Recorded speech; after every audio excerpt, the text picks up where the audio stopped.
Son vaxtlar Azərbaycan-Ermənistan şərti sərhədinin Qazax hissəsində Ermənistan ordusunun aktivləşdiyi müşahidə edilir. Turkistan az məlumat verir ki, bu haqda Kaliber az xəbər yayıb. Belə ki, şərti sərhəddə müşahidə edilən hərəkətlər İrəvanın Azərbaycan yaşayış məntəqələri yaxınlığında taktiki fəaliyyətinin yeni mərhələyə keçdiyini əyani şəkildə göstərir. Üstəlik, bu hərəkətlər təsadüfi xarakter daşımır. Əksinə, onlar sərhəd bölgəsində vəziyyətin sabitliyini pozmağa və gərginlik ocaqları yaratmağa yönəlmiş sistemli addımların davamıdır. Aprelin 7-də saat 18:15-də Qazax rayonunun 2-ci Işıqlı kəndi yaxınlığında şərti sərhəddən təxminən 15 metr aralıda mövqelərdən birində erməni tərəfinin fəallığı qeydə alınıb. Belə ki, bu postda 2 erməni hərbçi olub. Onlardan biri qəsdən iri çaplı atıcı silahı Azərbaycan ərazisinə tuşlayıb. Deyək ki, bu postda 2 erməni hərbçi olub. Onlardan biri qəsdən iri çaplı atıcı silahı Azərbaycan ərazisinə tuşlayıb.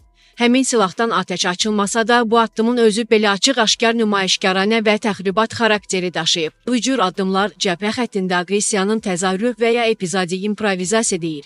Bu, hər bir hərəkətin hesablandığını göstərir və idarə olunan gərginlik yaratmaqla taktiki təzyiq formalaşdırmaq planının bir hissəsidir. Yəni, Ermənistan psixoloji təsiri arxalanır. Onlar göstərmək istəyir ki, təhlükə göz qabağındadır. Ancaq formal pozuntu yoxdur. Bu davranış modeli İrəvanı arxa planda sabitliyi pozarkən üzdə sabitlik obrazı yaratmağa imkan verir. Buna görə də bu addım bütün təmas xətti boyunca vəziyyəti tədricən gərginləşdirmək strategiyasına daxil edilmiş siqnaldır. Artilleriya qurğuları Qazax istiqamətində yerləşdirilir. Aprelin 7-də Qazax rayonunun Kəmərli kəndi yaxınlığındakı ərazidən qeydə alınan başqa bir hadisə isə daha çox narahatlıq doğurur. Belə ki, Ermənistan silahlı qüvvələrinin şərti sərhəddən təxminən 6 kilometr aralıda yerləşən mövqeyinə 12 artilleriya qurğusunun 12 mm-lik D-30 halbitalarının yerləşdirilməsi qeydə alınıb. Nisbətən köhnə olan bu artilleriya sistemləri Azərbaycan ərazisinin dərinliklərində yerləşən hədəfləri, o cümlədən həm hərbi obyektləri, həm də mülki infrastrukturu vurmağa qadirdir. Təbii ki, təhlükəsizliyimizə, xüsusən də dinc əhaliyə qarşı hər hansı bir təxribat törədilərsə, Azərbaycan ordusu bunu cavabsız qoymayacaq.